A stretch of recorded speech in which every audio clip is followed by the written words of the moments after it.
प्रश्न से ज़्यादा ये भाव हैं कि गुरु का सुंदर दर्शन करते ही मन आनंद से भर जाता है, अश्रु बहते हैं। जो गुरुदेव की शरण आता है उसका जीवन धर्म अर्थ काम और मोक्ष को प्राप्त हो जाता है।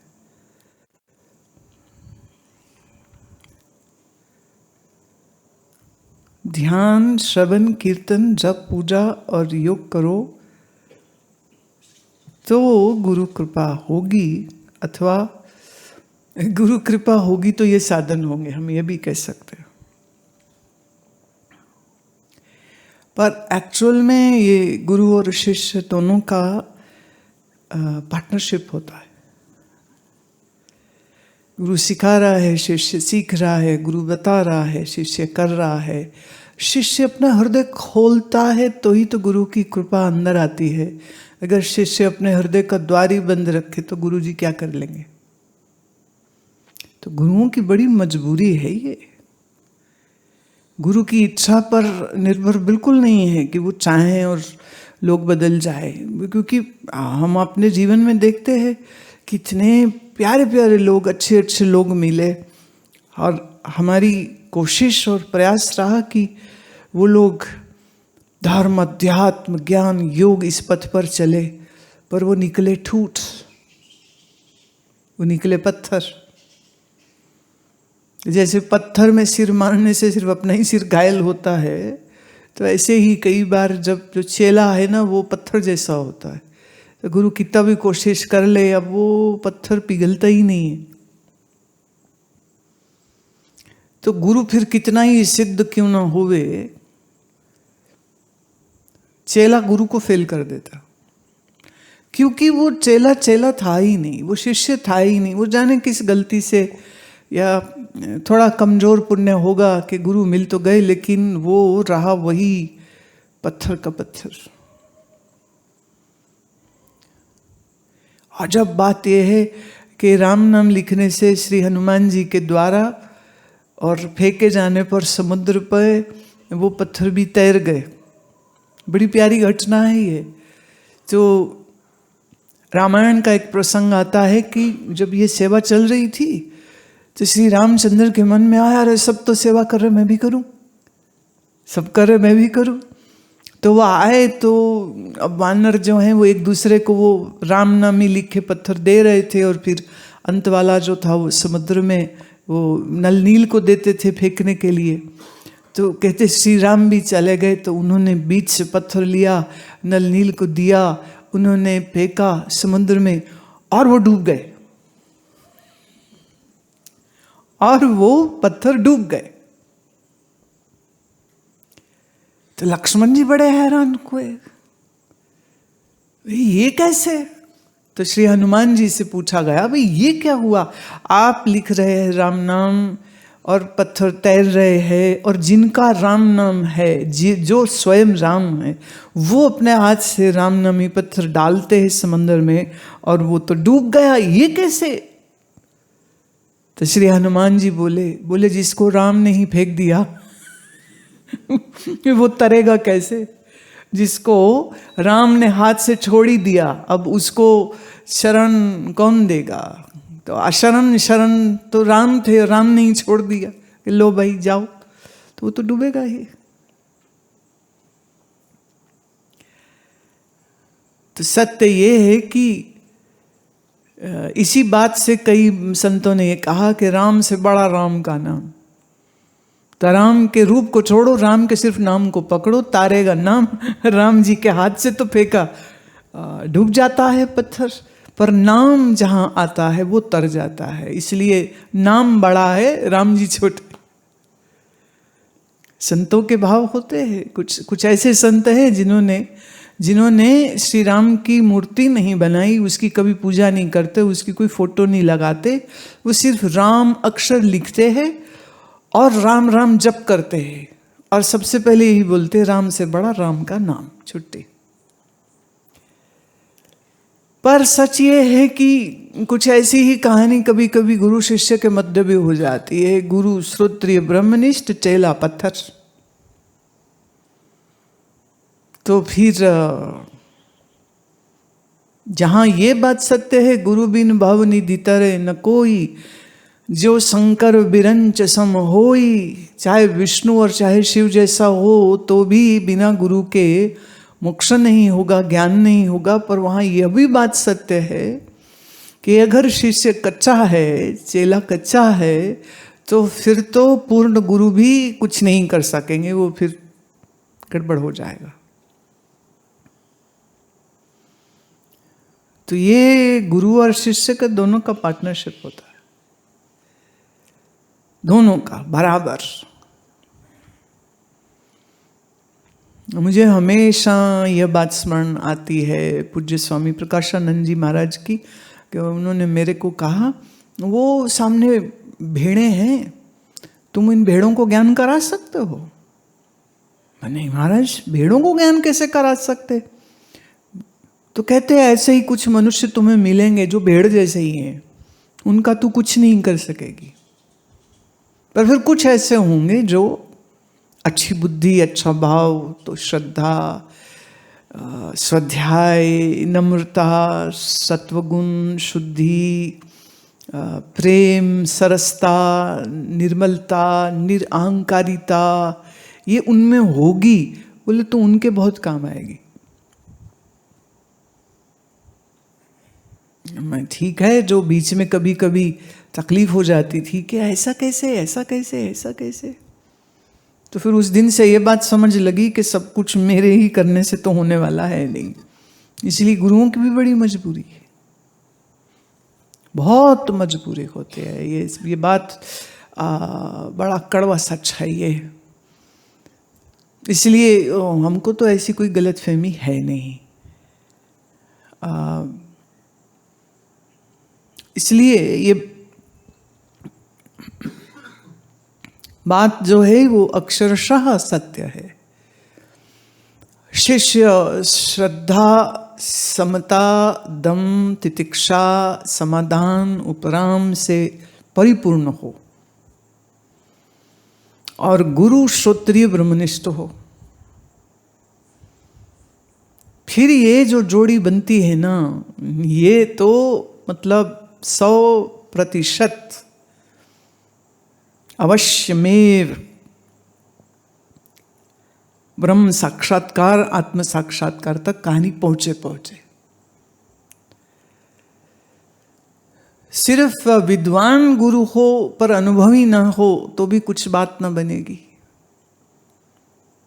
अनुभवी है लेकिन उसके पास शास्त्रज्ञ ज्ञान नहीं है, तो उसके पास पूरे हथियार नहीं है जिससे वो ट्रांसफर कर सके उस विद्या को, उस समझ को, उस प्रज्ञा को, उस ज्ञान को, उस रितंबरा को वो दे सके शिष्य को।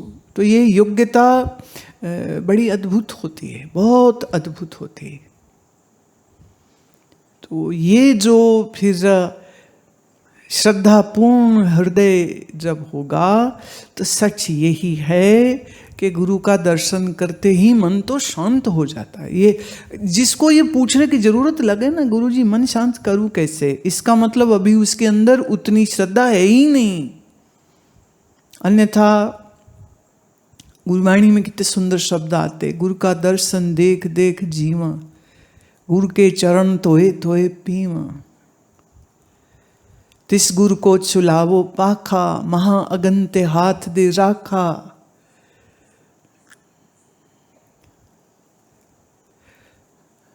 गुरु की सेवा, तेरी सेवा, मुकत भुगत जुगत तेरी सेवा। माने इतने सुंदर सुंदर शब्द आते हैं कि जहाँ वो अपने इस प्रेम और इस भाव से गुरु के समीप जाते हैं, और जाते हैं तो मन तो ठहर गया। गुरु जी ने कोई ध्यान की युक्ति नहीं बताई, गुरु ने कोई प्राणायाम नहीं कराया, गुरु ने ये नहीं कहा ध्यान यहाँ लगाओ, सांस लंबा भरो, उसके छोटा भरो, कि कपालभाति करो, कि अनुलोम विलोम करो, कि नाड़ी शोधन, गुरु ने कुछ बताया ही नहीं। शिष्य प्रेम और भाव से पूर्ण था, वो गुरु के सन्मुख गया और दर्शन करते ही बड़ा सुंदर एक पंक्ति आती है, दर्शन देखत ही शुद्ध की ना शुद्ध रही, बुद्ध की ना बुद्ध रही, ध्यान में ना ध्यान रहो, ज्ञान में ना ज्ञान है। ये किस तल का प्रेम है? ये किस तल की श्रद्धा है? ये किस तल का गुरु के प्रति जुड़ाव है कि मात्र दर्शन काफी है, इतने में मन शुद्ध हो जाता है उसका। ये कैसी अग्नि है प्रेम की, ये बड़ी विलक्षण, बड़ी विलक्षण। मैं मेरे गुरुदेव के पास, मुझे जितने हम 5-6 बार उनके एकांत में उनके पास बैठने का सौभाग्य मिला, और जब भीड़ में भी मिले उनको, दूर से भी देखा उनको, तो हर बार एक अनुभूति हमेशा एक सी ही रही कि जैसे ही उनके स्थान पर, वो किसी गांव में है या किसी कस्बे में है या वो अपने आश्रम में है, जैसे ही उस आश्रम की धरती पर पैर रखा, मन तो मस्ती में झूम जाता है, चुप हो जाता है, गुम हो जाता है। और फिर चाहे दिन भर मुझे इंतजार करना पड़े, क्योंकि मेरा आग्रह होता, प्रार्थना होती थी कि महाराज जी के साथ एकांत में बैठना है।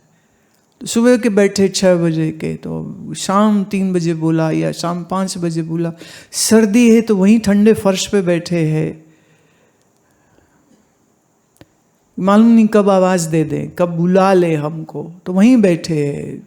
सर्दी है कि गर्मी है कि बारिश है या क्या है, लेकिन इतना अतीव और इतना गंभीरता से मन शांत है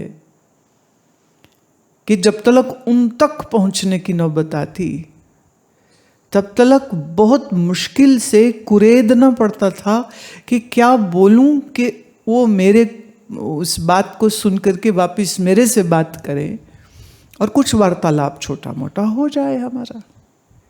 लेकिन एक बात तो निश्चित के बात हो ना हो, पास बैठे ना बैठे, लेकिन जिस क्षेत्र में वो बैठे उस क्षेत्र में पांव धरा और मन तो गुम, मन तो गायब है, मन गायब है बिल्कुल। और मैं हमेशा ये बात बोलती हूँ कि एक आम आदमी के पास ना कोई मापदंड नहीं है, वो कैसे जाने कि कौन महापुरुष है और कौन नहीं है। एक ही उसकी पहचान है। अगर तुम सच्चे हो, खोजी हो, सच्चे साधक हो, जिज्ञासु हो, तो ऐसे सदगुरु के समीप जाते ही तुम्हारा मन अकस्मात चुप हो जाएगा। और ये ही एक पहचान है। पर ये तब होगी ना जब फिर आप भी उस तल के होने चाहिए। उतनी ही ईमानदारी है, उतनी ही खोज है, उतना वैराग्य है, उतनी ही तड़प है, उतना ही प्रेम है, उतना ही भाव है। अगर वो है तो फिर मन को रोकने के लिए पूछना नहीं पड़ेगा। मन इतना वो गुरु के संग जुड़ जाता है, गुरु रूप हो जाता है। तो जैसे गुरु शुद्ध और निष्पाप है, ऐसी फिर शिष्य का मन शुद्ध और निष्पाप हो जाता है। जैसे दूध के भगोने में 2 छींटे दही के गिर जाएं तो पूरा दूध बदल के दही हो जाता है। जरा सी तो जाग लगाते हैं हम। बस ऐसे ही वो प्रेम और श्रद्धा का जो जोड़ है ना, वो एक स्टार्टर होता है, एक जाग का काम करता है। ये गए और ये मन, इतना सरल है ये वास्तव में, ये इतना सरल है ये। मुश्किल तो जरा भी नहीं। मुश्किल किनके लिए है?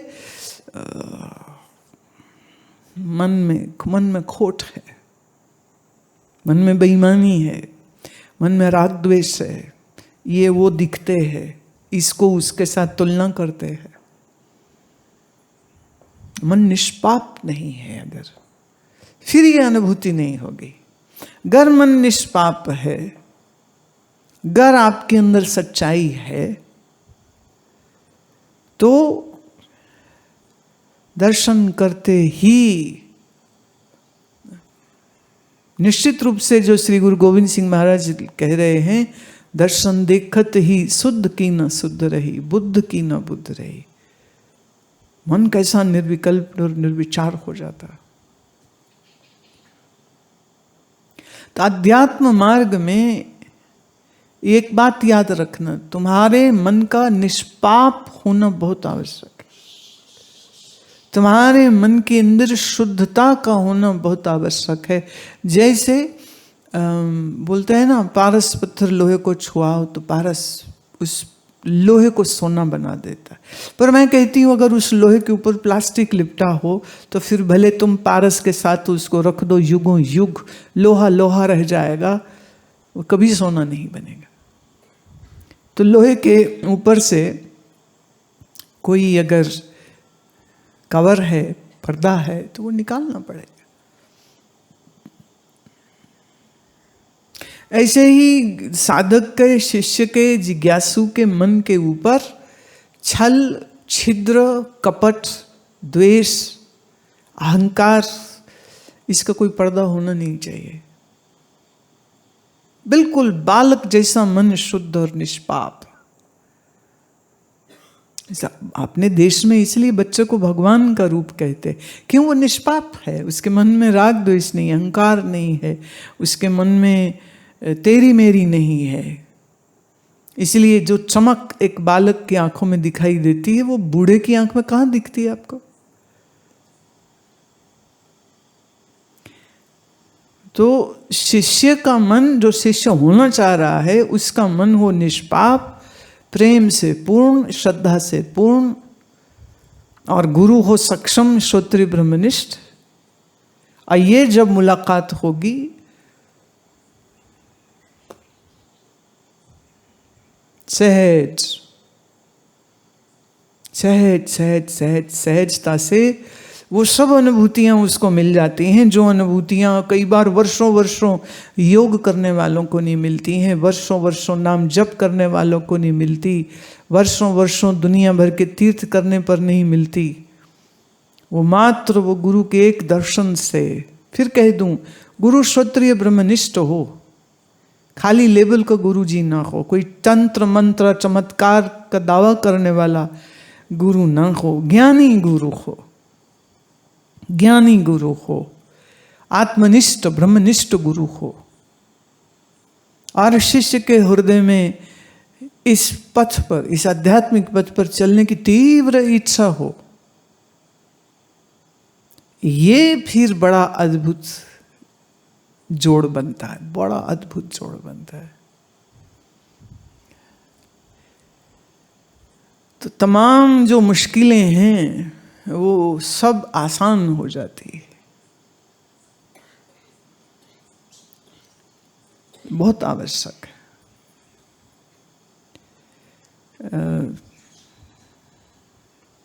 गुरु अंगद देव जी से एक बार प्रश्न पूछा था कि आप तो बहुत कम समय गुरु नानक साहब के पास रहे हैं, तो आप कैसे गुरु गद्दी पर बैठने के लिए चुने गए? आप में क्या गुण था? तो उन्होंने उत्तर दिया, मेरे में कोई गुण नहीं था, मैं तो सिर्फ कोरा उनके पास आया था, रंग उन्होंने लगाया, रूप उन्होंने दिया, मन की प्राप्तियां उन्होंने कराई, ज्ञान प्रेम की मंजिलों को मेरे गुरु ने मुझको दिया। तो मैंने कुछ नहीं किया, मैं सिर्फ कोरा समर्पित हो गया था, बाकी तो सब मेरे गुरुदेव ने मुझे दिया है। मेरा कोई गुण था नहीं, ये उनने बनाया, उन्होंने दे दिया, उन्होंने मुझ में डाल दिया। सोचने की बात है। एक व्यक्ति सालों साल जप तप सब करता है, लेकिन फिर भी मंजिल दूर, और यहाँ एक मुलाकात होती है और इतने में ही बात बन जाती है। इससे सुंदर, इससे खूबसूरत क्या चीज हो सकती। इसलिए सिख धर्म में ये कहा जाता है कि गुरु नानक ने अपनी जोत गुरु अंगद देव में रख दी। तो शरीर भले अलग थे, पर है वो गुरु नानक ही। इसलिए गुरु नानक की गद्दी पर उनके बाद 9 गुरु आसीन हुए। हर गुरु का शरीर अलग था, लेकिन उनको देखा गुरु नानक के रूप में ही गया। कि कहते गुरु नानक की जोत अब इनमें आई, अब इनमें आई, अब इनमें आई, अब इनमें आई। इसीलिए 6 गुरु साहिबान की जो वाणी भी है, जो उनकी रचनाएं हैं, हर रचना में अंत वो ये नहीं कहते कहे रामदास या कहे अर्जन या कहे अमरदास, ना ना, वो हर बार बोलते कहे नानक। नानक बोल रहे, मैं नहीं बोल रहा हूं, नानक बोल रहे हैं। इसलिए रूप अलग पर कहते स्वरूप तो एक ही है, वही है, वही बोल रहा है। पूरे विश्व में ना ऐसी एग्जाम्पल आपको ढूंढने से भी नहीं मिलेगी। गुरु के बाद गुरु बनते हैं, गद्दियां चलती हैं, पर फिर अगली गद्दी उस गुरु के नाम से जानी जाती कि अब ये गुरु हैं, अब ये गुरु हैं, अब ये गुरु हैं। पर यहाँ क्या है, जो भी बैठे देखा उनको गुरु नानक का ही स्वरूप कहा कि वही हैं, वही बोल रहे हैं, वही गा रहे हैं, वही दर्शन दे रहे हैं, कोई और नहीं दे रहा। ये तो एक बाकमाल अनुभूति है। और बहुत बहुत जो भाग्यवान होते हैं उनको नसीब होती, क्योंकि ये अधिकार से नहीं मिलती। तुम कमांड डिमांड नहीं कर सकते हो कि ये मुझे भी मिले, ये ऐसी अनुभूति मुझे भी हो। ये तो ईश्वरी जाने की क्या होता है कि ऐसी सुंदर क्वालिटी बन जाती है, इतना सुंदर वो अपने अंदर वो इतनी शून्यता बना लेता है, इतना वो खालीपन क्रिएट कर देता है कि गुरु को उसके भीतर प्रविष्ट होना ही पड़ता है। गुरु का तेज, गुरु का ज्ञान, गुरु की शक्ति वो फिर उसमें प्रकट होने लग जाती है। इसलिए तुम बोल रहे हो, वो कहते नहीं मैं नहीं बोल रहा, मेरा गुरु ही बोल रहा है। मैं नहीं उपदेश कर रहा हूं, तो गुरु ही उपदेश कर रहा है। तो शरीर देखोगे तो अलग है, और स्वरूप से देखोगे तो कोई भेद फिर है नहीं।